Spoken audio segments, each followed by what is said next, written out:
Assalamualaikum warahmatullahi wabarakatuh. Nama saya Cynthia Dewi dari kelas TI Malam C tahun 2018 STT Wastu Kencana. Saya di sini akan mempresentasikan tentang analisa BEP atau Break Even Point sebagai alat perencanaan laba pada PT Tropika Koko Prima. Untuk abstraknya sendiri, tujuan perusahaan dalam menjalankan usahanya adalah agar mendapatkan keuntungan atau laba. Besar kecilnya laba yang diperoleh sering menjadi sebuah ukuran sukses tidaknya manajemen perusahaan. Dan manajemen juga dituntut untuk merencanakan laba yang maksimal di setiap tahunnya. Untuk latar belakangnya, manajemen menetapkan sasaran yang akan dicapai di masa yang akan datang dalam proses yang disebut perencanaan. Untuk pelaksanaan perencanaannya kan memerlukan pengendalian agar efektif dalam mencapai sasaran dan tujuan dari perusahaan yang telah ditetapkan tersebut. Maka manajer diberi tugas dan tanggung jawab dalam batasan tertentu, serta manajemen juga dituntut untuk menghasilkan keputusan-keputusan yang menunjang terhadap pencapaian tujuan perusahaan serta mempercepat perkembangan dari perusahaannya sendiri. Nah, untuk tujuan penelitiannya ialah adapun sebagai berikut ya. Yang pertama, berapa besarnya break even point yang dialami oleh PT Tropika Koko Prima pada tahun 2010, 2011, dan 2012. Yang kedua, jumlah margin of safety yang dicapai PT Tropika Koko Prima pada tahun 2010, 2011, dan 2012. Untuk pengertiannya sendiri, break even point ialah suatu keadaan di mana sebuah perusahaan tidak memperoleh keuntungan dan juga tidak mengalami kerugian dari kegiatan operasinya karena hasil penjualan yang diperoleh perusahaan sama besarnya dengan total biaya yang dikeluarkan oleh perusahaan itu sendiri.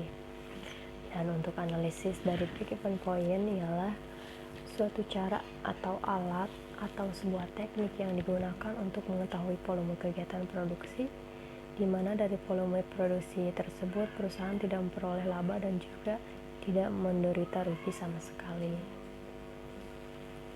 Adapun dasar asumsi analisis break even point ialah sebagai berikut. Yang pertama, harga jual per unit tidak berubah-ubah dalam berbagai volume penjualan. Perusahaan memproduksi pada jarak kapasitas yang relatif konstan. Yang ketiga, biaya dapat dipisahkan menjadi biaya tetap dan biaya variabel. Yang keempat, jumlah perubahan persediaan awal maupun persediaan akhir tidak berarti. Yang kelima, jika perusahaan menjadi lebih dari satu macam produk, diralat.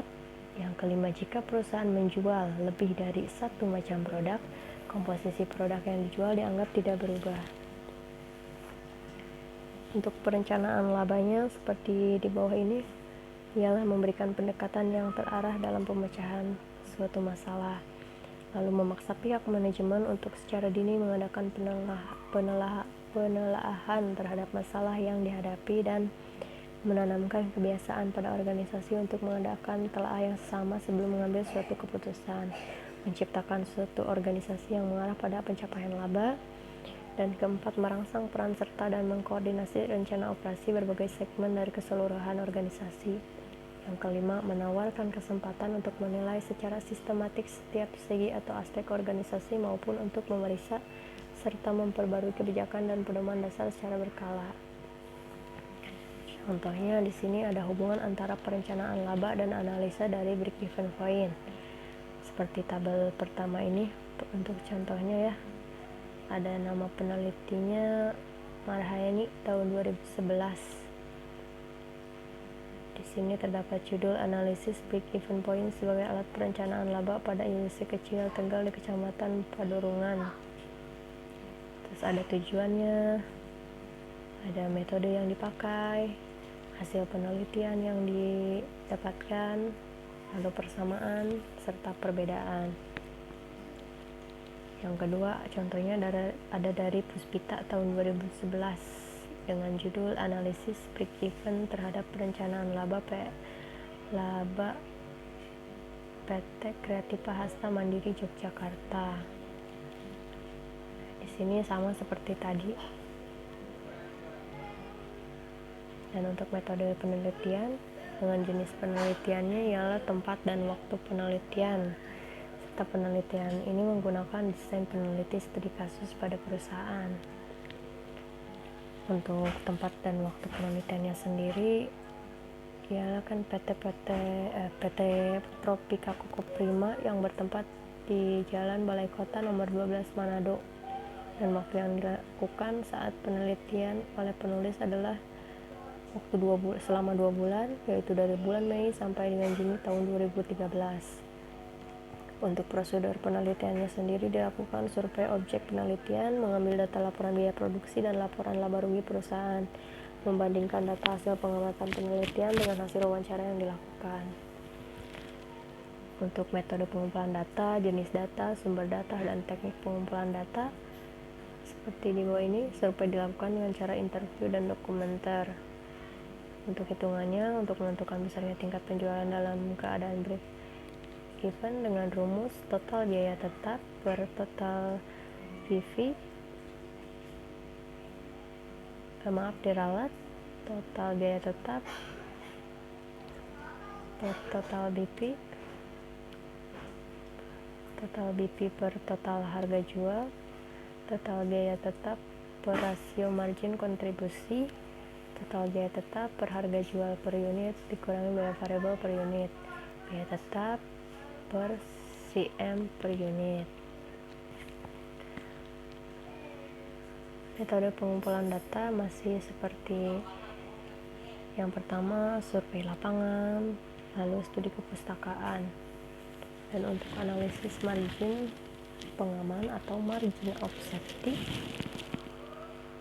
yang bisa kita lihat rumusnya SB kurangi SBE per SB sama dengan dikali 100%. Untuk keterangannya sendiri, MS margin of safety, SB self budgeted, dan SBE sales at break even. Dan maaf juga untuk hitungan persennya di sini, MS atau margin of safety per SB sales budgeted, hasil dari MS sama dengan dikali 100%. Untuk membuat keputusan yang berhubungan dengan perubahan harga jual, biaya dan volume terhadap laba perusahaan ialah contribution margin sama dengan penjualan dikurangi biaya variabel. Dan untuk mengetahui kontribusi margin sebagai akibat perubahan setiap biaya penjualan ialah rasio kontribusi margin per penjualan. Di sini ada hasil penelitian dan pembahasan. Data dari perusahaan diperoleh dan sudah diolah. Hasilnya dapat dilihat dalam tabel di bawah ini yang berisi tentang hasil penjualan dan harga jual pada tahun 2013, 2011, dan 2012. Contoh dari tabel kedua ini ialah hasil penjualan dan harga jual pada tahun 2010, 2011, dan 2012. Di sini ada keterangan total penjualan, harga jual per kilogram, dan total yang telah terjual. Selanjutnya, analisis break even dimulai dengan mengklasifikasi biaya ke dalam biaya tetap dan biaya variabel. Nah, untuk tabel di bawah ini menggambarkan pengklasifikasian biaya dari tahun 2010 sampai dengan tahun 2011. Kita lihat di contohnya tabel 3, penggolongan biaya tetap dan biaya variabel. Bisa kita lihat di sini terdapat di dalam biaya variabel ada biaya pemakaian bahan baku, biaya tenaga kerja langsung, biaya bahan penolong, biaya kendaraan mesin, biaya pengangkutan, biaya listrik, biaya pemakaian suku cadang, dan biaya oksigen. Setelah itu dijumlahlah hasil dari hitungan tadi. Untuk biaya tetapnya bisa kita lihat ada gaji karyawan, biaya perlengkapan pabrik, biaya kebersihan, biaya perjalanan dinas atau pelatihan, biaya tetap pemeliharaan aktiva tetap, biaya penyusutan mesin, biaya penyusutan kendaraan, biaya penyusutan sarana, biaya penyusutan peralatan, pabrik atau laboratorium, biaya penyusutan bangunan. Setelah itu kembali dijumlahkan. Dan selanjutnya tabel di bawah ini akan menggambarkan tentang perhitungan biaya-biaya, yaitu biaya variabel dan biaya tetap serta biaya per kilogram produk. Ini contoh dari tabel keempat, perhitungan biaya variabel dan biaya tetap. Terdapat uraiannya pada tahun 2010, 2011, dan 2012. Yang ada sini hitungannya total biaya variabel, total biaya variabel per kilogram, total biaya tetap. Nah, untuk berdasarkan data-data realisasi tahun 2010, 2011, dan 2012, perusahaan dapat melakukan proyeksi perencanaan biaya, perencanaan laba, dan menyusun anggaran lain. Dengan mengetahui anggaran penjualan tahun 2010, 2011, dan 2012, manajemen dapat merencanakan laba yang diinginkan perusahaan sesuai dengan kemampuan yang dimiliki oleh perusahaan tentunya. Di sini ada tabel kelima ya, laporan anggaran laba kontribusi. Keterangannya di sini ada barang yang terjual per kilogram, lalu harga jual yang dipasarkan, penjualan, biaya variabel, CM atau contribution margin, biaya tetap, dan laba bersih. Ini seperti bisa disaksikan atau dilihat contohnya seperti ini kurang lebih. Dan untuk rasio contribution margin tahun 2010 dapat dihitung sebagai berikut. Mungkin bukan tahun 2010 saja ya, tapi tahun 2011 dan 2012. Perhitungannya RCM atau rasio contribution margin sama dengan contribution margin per penjualan, hasilnya dikali 100%. Nah, di sini rasio contribution margin karena sangat penting dalam menentukan kebijakan bisnis karena menunjukkan bagaimana contribution margin akan dipengaruhi oleh total penjualan. Nah, untuk tahun 2010 PT Tropika Koprima memiliki rasio contribution margin 20,3%, lalu tahun 2011 memiliki 6,2%. Setelah itu tahun 2012 memiliki 31,5%. Seperti hitungan tadi ya tentunya. Untuk break-even point sendiri sangat penting bagi manajemen untuk mengetahui hubungan antara biaya, volume, dan laba, terutama informasi mengenai sejumlah penjualan minimum dan besarnya penurunan realisasi penjualan dari rencana penjualan agar perusahaan tidak menderita kerugian. Untuk ini berikut perhitungan break-even point untuk masing-masing tahun ya, dari tahun 2010 sampai dengan tahun 2012. Bisa dilihat contohnya.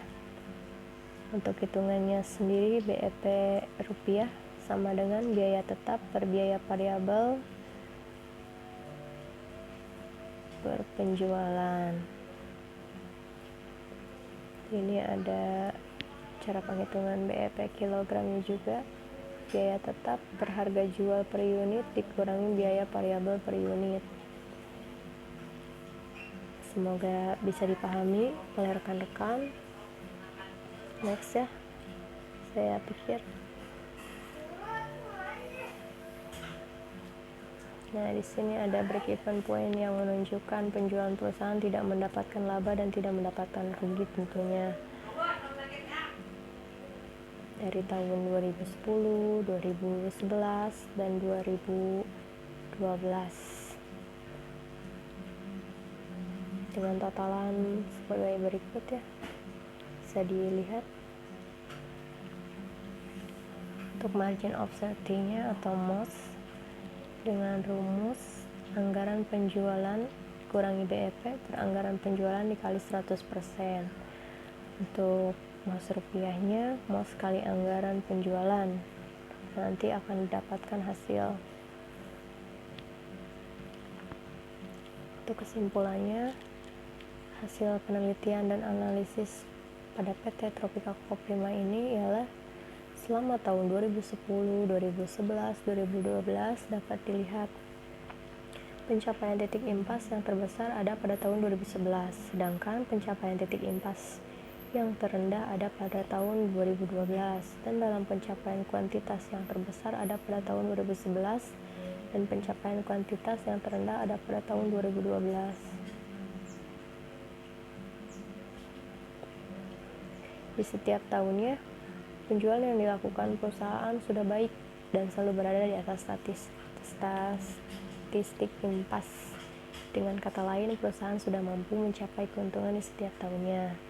Dan untuk margin of safety menunjukkan jarak antara penjualan yang direncanakan dengan penjualan pada break even. Dengan demikian, margin of safety juga menggambarkan batas jarak di mana kalau berkurangnya penjualan melampaui batas jarak tersebut, perusahaan akan menderita kerugian. Berdasarkan perhitungan yang dilakukan pada tahun 2011, margin of safety yang dicapai PT Tropika Koko Prima hanya sebesar 14,5%, yang paling rendah dari tahun yang lain. Pada tahun inilah perusahaan rawan mengalami kerugian, karena semakin kecil margin of safety, berarti semakin cepat perusahaan menderita kerugian. Sekian presentasi dari saya. Wassalamualaikum warahmatullahi wabarakatuh.